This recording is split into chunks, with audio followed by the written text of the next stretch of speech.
তাকে হচ্ছে অনেকগুলো প্রশ্ন।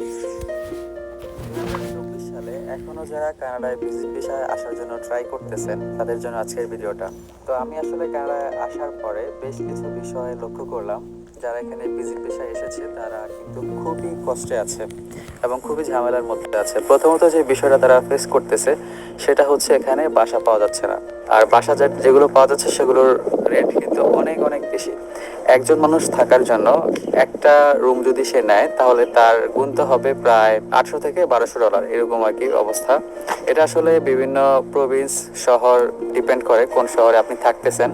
শহর অনুযায়ী প্রভিন্স অনুযায়ী কিন্তু এই বাসার ভাড়ার রেট আরো উপরেও হতে পারে। এটা হচ্ছে সর্বনিম্ন। তো আপনি যদি এক রুমে দুজন থাকতে চান তাহলে আপনাকে অবশ্যই কানাডিয়ান 400 ডলার বা 400 থেকে 600 ডলার গুনতে হতে পারে। এরপর আছে আপনার হচ্ছে খাওয়ার যে খরচ, সেই খরচটাও এরকমই আপনার 500 ডলার।